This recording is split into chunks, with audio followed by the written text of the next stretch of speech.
또 내게 이르시되 너는 이 모든 뼈에게 대언하여 이르기를 너희 마른 뼈들아 여호와의 말씀을 들을지어다. 주 여호와께서 이 뼈들에게 말씀하시기를 내가 생기로 너희에게 들어가게 하리니 너희가 살리라. 교문익교회 성도 여러분 안녕하세요. 2022년 4월 18일 새벽기도의 말씀입니다. 과거 20대 국회의원 선거 때 있었던 일입니다. 많은 후보자들이 한 명의 유권자라도 더 만나 지지를 호소하기 위해 막대한 자금을 쏟아부으면서 이른 아침부터 늦은 저녁까지 강행군을 펼치고 있을 때 느긋하게 그날을 기다리는 한 명의 후보자가 있었습니다. 바로 경남 통영 고성 지역구에 출마한 이군현 후보자가 그 주인공입니다. 후보자 등록을 마감했는데 그 지역에 출마한 사람은 이 후보자가 유일했고 그 결과 당선이 확정된 것이었죠. 그러나 실질적으로 당선이 확정된 상황이지만 그가 당선인으로서의 자격을 갖게 되는 것은 선거 당일이 되어야 가능했습니다. 선관위가 당선증을 선거 당일이 되어서야 전달해 주었기 때문이었죠. 결국 이 후보 또한 그날을 기다리게 되었지만 다른 후보자들이 그날이 다가올수록 초조한 마음으로 쉴 새 없이 그의 이름을 알리기 위해 동분서주해야 하는 반면 그는 그날이 다가올수록 그의 국회의원 신분이 확정될 날이 다가오므로 즐겁게 그날을 기다릴 수 있게 된 것입니다.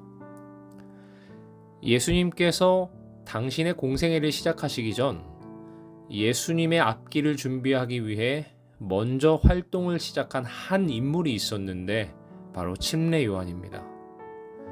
그는 요단강에서 많은 사람들에게 침례를 베풀면서 회개하라, 천국이 가까웠다 라고 외쳤습니다. 사실 그의 기별은 타락한 인류에게 역사를 통하여 끊임없이 전해져 온 회개하고 죄를 버린 자에게 주시는 구원과 안식에 대한 초청과 다를 바 없었지만 그는 이 기별이 당대의 백성들을 위한 현대 진리라고 생각했습니다. 왜냐하면 그때까지의 모든 예언이 주목한 인물, 즉 메시아의 신 예수 그리스도께서 이제 사람들 앞에 서시고 그의 사역을 시작하실 때가 임박했기 때문이었습니다. 침례 요한은 하나님의 선택된 백성임을 자랑하는 그들이 죄로 인하여 부정하게 되었고 마음과 생애의 정결함 없이는 예수 그리스도를 통하여 세워질 하나님의 나라에 참여할 수 없다고 주장하면서 이러한 회개의 과정을 구약 성경 이사야가 예언한 주의 길을 준비하고 곧게 하라는 말씀으로 설명했습니다. 지금 자신이 전하고 있는 기별이 이사야가 바라본 그 상황이며 그 구약의 예언이 지금 이루어지고 있다고 이야기하는 것이죠. 이처럼 구약을 인용하여 신약의 사건을 설명하는 방법은 예수님과 바울 그리고 베드로와 사도 요한에 의해서도 즐겨 사용되었던 방법이었습니다. 과거의 예언이 하나님의 종들을 통하여 현재를 살아가는 백성들에게 필요한 말씀으로 전파될 때 그 기별이 바로 현대의 진리이기 때문입니다. 특별히 요한은 당시의 지도자들에게 회개에 합당한 열매를 맺으라고 외쳤습니다. 그는 태워버리는 불과 찍어버리는 도끼에 대한 이야기를 하면서 그들이 진정으로 회개하여 삶의 변화를 가져오지 않는다면 오실 메시아께서 그들을 심판하실 것이라는 기별을 전했습니다. 그들을 구원하실 메시아께서 임하실 것이라는 복음과 메시아를 통하여 또한 알곡과 가라지를 나누는 심판이 있을 것을 동시에 전했던 것이죠. 이러한 침례 요한의 기별은 예수 그리스도의 초림에만 국한된 기별이 아니었습니다. 구약의 예언이 때로 초림과 재림 모두를 포함한 예수 그리스도의 오심에 대한 기별을 전하고 있는 것처럼 그의 기별 또한 예수 그리스도의 초림으로 세워질 하나님의 나라와 재림으로 이뤄질 영광의 왕국을 동시에 바라보고 있는 것입니다. 따라서 그가 말한 심판은 당시를 위한 기별이면서 동시에 이 세상 역사의 마지막을 살아가는 우리를 위한 현대 진리인 것입니다. 예수 그리스도를 통한 복음이 많은 이들에게 희망을 주는 것이 사실이지만 때로 이 심판의 기별은 어떤 이들에게는 시험이 되기도 합니다.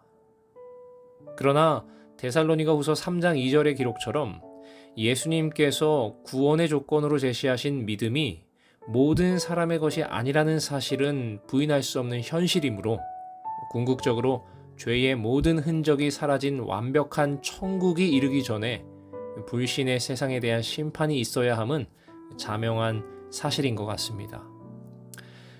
그러므로 어떻게든 이 심판의 기별을 부인하고 피하려 하기보다는 침례 요한이 백성들에게 외쳤던 것처럼 회개에 합당한 열매를 맺는 삶을 살아가는 것이 더욱 지혜로운 태도라 할 수 있는 것입니다. 한편으로 심판의 날은 구원이 약속된 자들에게는 당선이 확정된 후보가 당선증을 받는 날과 같이 그들의 구원이 영원히 확정되는 날이기도 합니다. 구원을 약속받은 자에게 그 날은 두려움이 아닌 기쁨으로 기다릴 날이 됩니다.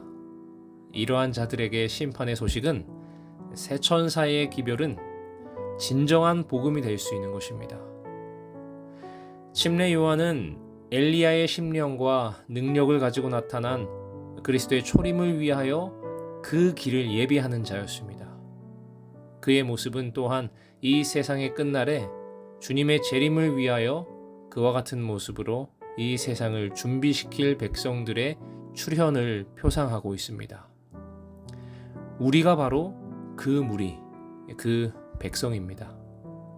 임박한 주의 오심과 동시에 이뤄질 심판이라는 이 놀라운 현대 진리, 영원한 복음을 전함으로 이 세상을 준비시키는 일에 우리 모두가 사명을 가지고 오늘 하루도 살아가게 되시기를 간절히 바랍니다. 오늘의 기도 제목을 말씀드리겠습니다.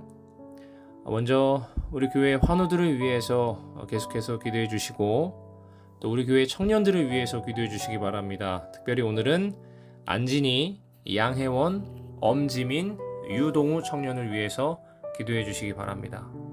또한 청소년 사역위원회를 위해서 기도해 주시고 각자 가지고 계신 개인의 기도 제목과 또 코로나 회복과 또 우크라이나를 위해서 이 시간 함께 각자 계신 곳에서 개인 기도하시겠습니다.